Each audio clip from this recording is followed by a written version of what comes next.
የተወደዳችሁ የቦርከና ሚዲያ ቤተሰቦቻችን የለተሰኞ ሐምሌ 13 ጤና ይስጥልን። የተወደዳችሁ የቦርከና ሚዲያ ቤተሰቦቻችን የለተሰኞ ሐምሌ 13 ቀን 2018 ዓ.ም የሰዓቱን ዜናዎች ይዘን ቀርበናል። አበይት ዜናዎችን አስቀድማለን። በምስራቅ ጎጃም በተፈጸመ የመድፍ ጥቃት በመኖሪያ ቤት የነበሩ ንጹሃን ህይወታቸው ማለፉ ተሰማ። በዞኑ በደባይ ጠላት ግን ወረዳ ደብረ ኢየሱስ ታዳጊ ከተማ የመንግስት የጸጥታ ኃይሎች ባደረሱት የመድፍ ድብደባ ሰራዊት በእውቀቱ የተባለች 19 ዓመት ወጣት ህይወቷ ሲያልፍ ታናሽ ወንድሟ አማን በእውቀት ከባድ ቁስለኛ መሆኑን የዓይን እማኞች ለቦርከና ተናግረዋል። የዕለቱ ዜናችን ቀዳሚ ጉዳይ አድርገነዋል። ደብረጽዮን ገብረ ሚካኤል የግዳጅ ወታደራዊ ምልመላ ዓለም አቀፍ ተሞክሮን መሰረት ያደረገና ተገቢ ነው አሉ። ደብረጽዮን እንዳሉትም የመጨረሻው ምዕራፍ ላይ ደርሰናል ሲሉ ተደምጠዋል። በዝርዝር እናደርሳችኋለን። የኢትዮጵያ ሀገራዊ ምክክር ኮሚሽን ችግሮች ገጥመውኛል ካለ በኋላ ዜጎች ከሐሰተኛ መረጃ እንዲርቁ ጠየቀ። በምክክር ጉባኤው 4000 ተሳታፊዎች ብቻ ነበሩ ቢባልም 3000 አስተባባሪዎች አሉ መባሉ አነጋጋሪ ሆኗል። ተጨማሪውን ይዘናል። ኢትዮጵያ የዓለም አቀፉ አርቲፊሻል ኢንተለጀንስ ትብብር ድርጅት መስራች አባል ሆነች። የኢኖቬሽንና ቴክኖሎጂ ሚኒስቴር ዶክተር በለጠ ሞላ የድርጅቱን የምስረታ ስምምነት በኢትዮጵያ ስም በሻንጋይ መፈረማቸውን ተከትሎ ኢትዮጵያ የዓለም አቀፉ የአርቲፊሻል ኢንተለጀንስ ትብብር ድርጅት ከሆኑት 29 መስራች አገራት አንዷ መሆኗን የኢኖቬሽንና ቴክኖሎጂ ሚኒስቴር አስታውቋል። ዝርዝሩ እናደርሳችኋለን። ዜናዎቻችን በዝርዝር እናቀርባለን። በቅድሚያ በምስራቅ ጎጃም በተፈጸመ የመድፍ ጥቃት በመኖሪያ ቤት የነበሩ ንጹሃን ህይወታቸው አለፈ። በዞኑ በደባይ ጠላት ግን ወረዳ ደብረ ኢየሱስ ታዳጊ ከተማ የመንግስት የጸጥታ ኃይሎች ባደረሱት የመድፍ ድብደባ ሰራዊት በእውቀቱ የተባለች 19 ዓመት ወጣት ህይወቷ ሲያልፍ ታናሽ ወንድሟ አማን በእውቀቱ ከባድ ቁስለኛ መሆኑን የዓይን እማኞች ተናግረዋል። ወይዘሮ ታገኝ ገደፋ የተባለች እናትና ጎረቤታቸው የ79 ዓመቷ መነኩሴ እንዲሁም ከባድ ቁስለኛ ሲሆኑ የ13 ዓመቱ ታዳጊ አብርሃም ጌታቸው በከባድ ሁኔታ ቆስሎ ክሊኒክ ገብቷል ተብሏል። ጥቃቱ የተፈጸመው ቅዳሜ ሰኔ 11 ቀን 2018 ዓ.ም መሆኑንም የቦርከና ምንጮች ገልጸዋል። የመከላከያ ሰራዊት ከ10 ቀበሌ በላይ ህዝብ በአንድ አደባባይ በሚውልበት የገበያ ቀን በደብረሃ ከተማ የመከላከያ 6ኛ እዝ 602ኛ ኮር በደባይ ጥላት ግን ወረዳ በህዝብ ላይ በከፈተው ተኩስ የንጹሃን ህይወት ቀጥፏል ሲሉም የዓይን እማኞች ተናግረዋል። በተጨማሪም ከቁይ ከተማ ደብረ ኢየሱስ ታዳጊ ከተማ የንጹሃን መኖሪያ በሆኑ መንደሮች ላይ ባስወነጨፈው መድፍ መኖሪያ ቤቶች ወድመዋል ነው የተባለው። ደብረጽዮን ገብረ ሚካኤል የግዳጅ ወታደራዊ ምልመላ ዓለም አቀፍ ተሞክሮን መሰረት ያደረገና ተገቢ ነው አሉ። ደብረጽዮን በዚህ ንግግራቸውም የመጨረሻ ምዕራፍ ላይ ደርሰናል ሲሉ ተደምጠዋል። በምርጫ ቦርድ እውቅና የተሰረዘው ህወሓት ሊቀመንበርና ከሌተናል ጀነራል ታደሰ ወረደ ስልጣን ቀምተው የክልሉ ፕሬዝዳንት የሆኑት ዶክተር ደብረጽዮን ገብረ ሚካኤል በክልሉ የግዳጅ ወታደራዊ ምልመላ ላይ የሚደነግገውን አዋጅ አጽድቀዋል። በትላንትናው ዕለት ከመቀሌ ነዋሪዎች ጋር በነበራቸው ስብሰባ ባደረጉት ንግግርም የአዋጅ ዓለም አቀፍ ተሞክሮን መሰረት ያደረገ መሆኑን ደብረጽዮን ገልጸዋል። ደብረጽዮን የትግራይ ህዝብ ህልውናውና ደህንነትን ለማረጋገጥ የወጣው አዋጅ ቁጥር 366/2018 ተገቢና ዓለም አቀፍ ተሞክሮችን መሰረት ያደረገ ነው ብለውታል። አዋጅ ቁጥር 366/2018 የግዳጅ ወታደራዊ አገልግሎትን ያካተተና በሞት የሚያስቀጡ ድንጋጌዎችን የያዘ መሆኑም ይታወቃል።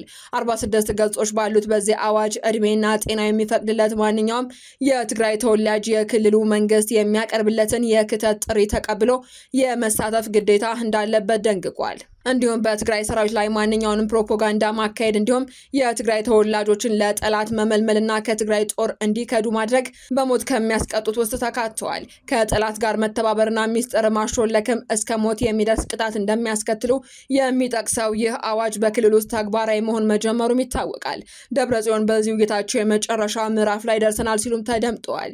የትግራይ ህዝብ ጭቆናን የመሸከም ታሪክ የለውም ያሉት ዶክተር ደብረጽዮን ገብረ ሚካኤል ይልቁንም መብቶችን ለማረጋገጥ በመደራጀት ታግሏል፣ መብቶችን አስከብሯል፣ እንዲሁም የሌሎችን ብሔረሰቦች መብቶች አክብሮ የመጣ ህዝብ ነው ብለዋል። ለ17 ዓመታት በተደረገው የትጥቅ ትግል ውስጥም የትግራይ ህዝብ ከባድ መስዋዕትነት በመክፈል አምባገነኑን የደርግ ስርዓት መደምሰሱን ያወሱት ዶክተር ደብረጽዮን ገብረ ሚካኤል በአምባገነኑ መቃብር በሀገር ደረጃ ሰላም፣ ልማትና የዴሞክራሲ ግንባታ ማረጋገጡን ጠቅሰዋል። ሆኖም ይህንን መቀበል ያልቻሉ ኃይሎች ጊዜና አጋጣሚውን በመጠቀም የትግራይን ህዝብ ከምድረ ገጽ ለማጥፋት በህዝባችን ላይ ጄኖሳይድ ፈጽመዋል ያሉት ደብረጽዮን የትግራይ ህዝብ አንድነቱን በመጠበቅ ህልውናውን በከፈለው መስዋዕትነት ጭቆናና ህልውናውን ለማጥፋት ለመጣው ኃይል የማይቀበል መሆኑን በዓለም አደባባይ ያስመሰከረ እንደሆነም አብራርተዋል። የፕሪቶሪያው ስምምነት ሲፈጸም የትግራይ ሉዓላዊነት ለማረጋገጥ ተፈናቃዮችን ለመመለስና ልማትን ለማረጋገጥ ከፍተኛ ተስፋ አድርገን ነበር ያሉት ዶክተር ደብረጽዮን ገብረ ሚካኤል የፌዴራል መንግስቱ በታቀደ ሁኔታ ትግራይን ዳግም ወደ ከበባና ክልከላ በማስገባት ለዳግም ጄኖሳይድ እየተዘጋጀ እንደሚገኝም ከሰዋል።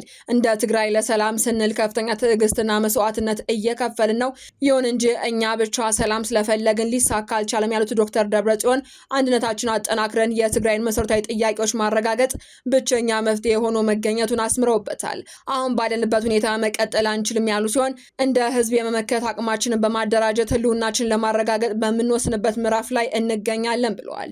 የፌዴራል መንግስቱ ለሰላም በፍጹም ዝግጁ አይደለም። ስለዚህም ብሔራዊ ክብራችንና ሉዓላዊነታችንን ለመመለስ እንዲሁም የተፈናቀሉ ወገኖቻችንን መልሶ ለማቋቋም ትግላችንን ወደ ተጨባጭና ውጤታማ ደረጃ ማሸጋገር ይገባናል ሲሉ ተናግረዋል።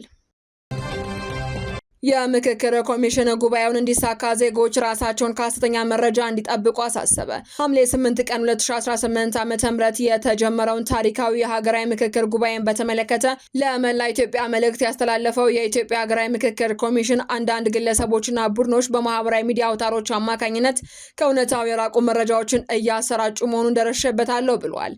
ኮሚሽኑ ተቋሙ የመናገር ነጻነትን ሙሉ በሙሉ የሚያከብር ገለልተኛ አካል እንደሆነ በመግለጽም ገንቢ የሆኑ ሀሳቦችና ውይይቶችን በደስታ እንደሚቀበል አመልክቶ ይሁን እንጂ የኢትዮጵያን ሕዝብ በሐሰተኛ መረጃ እንዳይታለል አስፈላጊውን ክትትል በማድረግ እውነታውን ለሕዝብ ይፋ ለማድረግ እንደሚገደድም አስታውቋል። ሀገራዊ ምክክሩ የሁሉም ኢትዮጵያን መሆኑን የጠቀሰው የኮሚሽኑ መልእክት የዚህ ታሪካዊ ሂደት ስኬት የሚወሰነው ዜጎች በትዕግስት በጥበብና በጋራ ኃላፊነት ስሜት ለመሳተፍ በሚያሳዩት ቁርጠኝነት ላይ መሆኑን አብራርተዋል።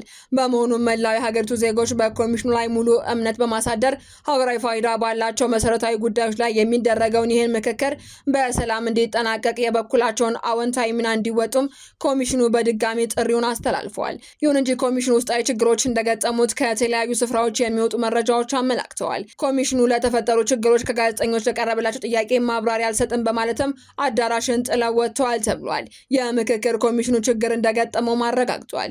የኢትዮጵያ ሀገራዊ ምክክር ኮሚሽን ከቀናት መዘግየት በኋላም በዛሬው ዕለት ሙሉ በሙሉ ወደ ምክክር እንደሚገባ አስታውቋል። በመሆኑም የኮሚሽኑ ኮሚሽነር መስፍን አርአያ በሰጡት መግለጫም ከምክክሩ ራሳቸውን አግልለው የቆዩ ግለሰቦችና ፓርቲዎች እየተቀላቀሉ መሆናቸውን ተናግረዋል። ነገር ግን ኮሚሽኑ ስለገጠመው ችግርና የምክክር ሂደቱን መዘግየት በተመለከተ ጋዜጠኞች ጥያቄ ቢያቀርቡም ለመመለስ ፈቃደኝነት አላሳዩም ተብሏል። ይሁን እንጂ ከባጅ ማደልና ከተመካካሪዎች አቀማመጥ ጋር በተያያዘ መጠነኛ ችግሮች እንደገጠሙት ተናግረዋል። በዚህም ፕሮፌሰር መስፍን ጉባኤው ያጋጠሙትን መጠነኛ ችግሮች በመቅረፍ ከዛሬ ጀምሮ ሙሉ በሙሉ ወደ ዋናው ስራው እንደሚገባ መግለጻቸው ይታወሳል። ኮሚሽኑ በአጠቃላይ በሂደቱ ከአስተባባሪዎች ጋርም 7000 መሆናቸውን ገልጸዋል። 4000 ተሳታፊዎችና 3000 አስተባባሪዎች በድምሩ 7000 ሰዎች እየተሳተፉ እንደሚገኙ የጠቆሙት ዋና ኮሚሽነሩ በሂደቱ ላይ ሰፊ ቁጥር ያለው የህብረተሰብ ክፍል ከመሳተፉ ጋር ተያይዞ አንዳንድ ቀላል ያሏቸው ችግሮች ማጋጠማቸውን አብራርተዋል። የተሳታፊዎች አቀማመጥ መደበላለቅ መኖሩንና ኮሚሽኑ በተቋማት ምደባ ላይ አንዳንድ ክፍተቶችን ታይተዋል ያሉ ሲሆን እንደ የሃይማኖት አባቶች ከተገቢ ቦታ ውጭ የተመደቡበትና የፖለቲካ ፓርቲዎች በአንድ ቦታ ላይ የተሰባሰቡበት ሁኔታ ተከስቷል ብለዋል። ኮሚሽኑ እነዚህን የአቀማመጥና የስራ ክፍተቶች በዚህ በሁለት ቀናት ሙሉ በሙሉ እንደሚያስተካክልም አስታውቋል። በምክክር ሂደቱን በጣም ደስተኛ መሆናቸውን የገለጹት ፕሮፌሰር መስፍን ከዛሬ ጠዋት እስከ ማታ በየቦታው ተከፋፍለው ስራዎችን በሰፊው ማከናወን እንደሚጀምሩ አረጋግጠዋል። ኢትዮጵያ የዓለም አቀፉ አርቲፊሻል ኢንተለጀንስ ትብብር ድርጅት መስራች አባል ሆነች። የኢኖቬሽንና ቴክኖሎጂ ሚኒስትር ዶክተር በለጠ ሞላ የድርጅቱን የምስረታ ስምምነት በኢትዮጵያ ስም በሻንጋይ መፈረማቸውን ተከትሎ ኢትዮጵያ የዓለም አቀፉ አርቲፊሻል ኢንተለጀንስ ትብብር ድርጅት ከሆኑት 29 መስራች አገራት አንዷ መሆኗን የኢኖቬሽንና ቴክኖሎጂ ሚኒስቴር ይፋ አድርጓል። ሚኒስቴሩ እንደገለጸው ስምምነቱ የተፈረመው ሐሙስ ዕለት 2018 የዓለም አቀፍ አርቲፊሻል ኢንተለጀንስ ኮንፈረንስ ከመጀመሩ አስቀድሞ በተካሄደ ይፋዊ ስነ ስርዓት ላይ ሲሆን ይህም በአርቲፊሻል ኢንተለጀንስ ዙሪያ ለዓለም አቀፍ ትብብር በሚሰራው አዲሱ ዓለም አቀፍ ድርጅት መመስረቱን ያበሰረ ነው። እንደ ሚኒስቴሩ ገለጻ ዋና መስሪያ ቤቱን በሻንጋይ የሚያደርገው በአርቲፊሻል ኢንተለጀንስ ዘርፍ ዓለም አቀፍ ትብብርና ዓለም አቀፋዊ አስተዳደርን ለማሳደግ የሚተጋ ራሱን የቻለ ዓለም አቀፍ መንግስታዊ ያልሆነ ድርጅት ሆኖ ይንቀሳቀሳል ተብሏል። ድርጅቱ የተባበሩት መንግስታት ድርጅት ቻርተር መርሆችን በተከተለና ሰብአዊ እሴትን ማዕከል ባደረገ መልኩ የኤአይ ልማት ተጠቃሚ፣ አስተማማኝ፣ ደህንነቱ የተጠበቀ፣ ሁሉንም ያካተተና ፍትሃዊ ሆኖ እንዲቀጥል ለማድረግ ያለመ ነውም ተብሏል። በስነ ስርዓቱ ላይ የቻይናው የውጭ ጉዳይ ሚኒስተር ዋንጊው ስምምነቱን በቻይና ስም የፈረሙ ሲሆን የተባበሩት መንግስታት ድርጅት ዋና ጸሐፊ አንቶኒዮ ጉተሬስ በስነ ስርዓቱ ላይ መገኘታቸውን የሚኒስትሩ መረጃ አመላክቷል።